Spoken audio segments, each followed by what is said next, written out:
ममता बनर्जी जी, ये घड़ियाली आंसू बंद कीजिए। एक तरफ तो आप प्रिंसिपल संदीप घोष, जिसको 4 घंटे में रीइंस्टेट करते हैं, अब बताया जा रहा है कि उनको OSD officer on special duty बनाया गया है। तो जब सुप्रीम कोर्ट ने फटकार लगाई है, लथाड़ लगाई है कि किस प्रकार से पश्चिम बंगाल की सरकार ने इंस्टीट्यूशनल और सिस्टमैटिक कवर अप किया, जज को कहना पड़ा कि 30 वर्षों में उन्होंने इस प्रकार का डिस्क्रिपेंसी और लैप्सेस नहीं देखा है। 18 घंटे एफआईआर दर्ज कराने में, एफआईआर भी पेरेंट्स के द्वारा दर्ज कराई गई। ऑटोप्सी के बाद, पोस्टमार्टम के बाद यूडी केस फाइल किया गया।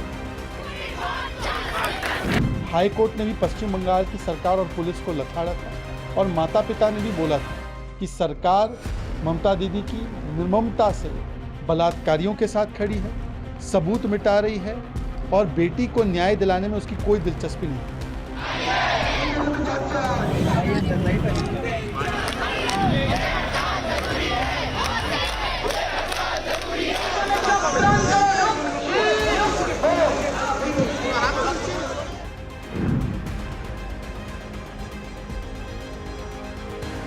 ममता बनर्जी जी, ये घड़ियाली आंसू बंद कीजिए।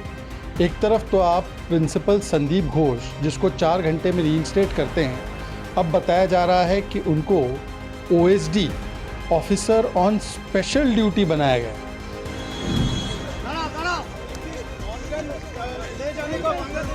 जिस प्रकार से कल कपिल सिब्बल ने भी हंसी और मजाक उड़ाया पीड़िता का कोर्ट रूम में, इससे पता चलता है कि ये निर्ममता वाली सरकार है। तो अब केवल ममता दिखाने का ढोंग करने से कुछ नहीं होगा।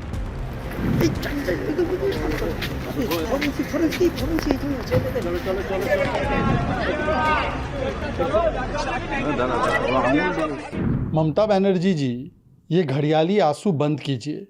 एक तरफ तो आप प्रिंसिपल संदीप घोष, जिसको 4 घंटे में रीइंस्टेट करते हैं, अब बताया जा रहा है कि उनको OSD officer on special duty बनाया गया है। मतलब वो कितने स्पेशल ऑफिसर है ममता बनर्जी की सरकार के लिए, ये फिर से पता चल रहा है।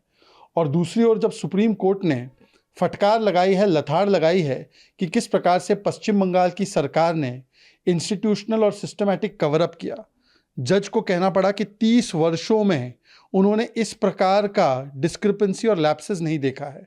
18 घंटे एफआईआर दर्ज कराने में, एफआईआर भी पेरेंट्स के द्वारा दर्ज कराई गई। ऑटोप्सी के बाद, पोस्टमार्टम के बाद यूडी केस फाइल किया गया। केस पेपर्स में भी और केस डायरी में भी किस प्रकार से कोई ना कोई छेड़खानी की गई है, ये भी तथ्य सामने आया। और केवल एससी ने नहीं, हाई कोर्ट ने भी पश्चिम बंगाल की सरकार और पुलिस को लथाड़ा था और माता पिता ने भी बोला था कि सरकार ममता दीदी की निर्ममता से बलात्कारियों के साथ खड़ी है, सबूत मिटा रही है और बेटी को न्याय दिलाने में उसकी कोई दिलचस्पी नहीं है। अब इस प्रकार से पत्र लिखने का कोई मतलब नहीं है। सवाल तो सिर्फ इतना बनता है कि ममता बनर्जी, ये बताइए कि आप कब इस्तीफा देंगी, आप कब जिम्मेदारी उठाएंगी। और दुख की बात यह है कि इंडी अलायंस के तमाम जो नेता है वो चुप है। वो इसलिए चुप है क्योंकि कन्नौज में जब अखिलेश यादव जी के नेता बलात्कार करते हैं तो उस पर कोलकाता वाले चुप हो जाते हैं, और कोलकाता में जब इस प्रकार का जघन्य अपराध होता है तो कन्नौज वाले चुप हो जाते हैं।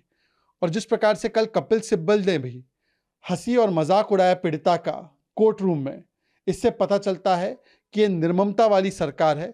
तो अब केवल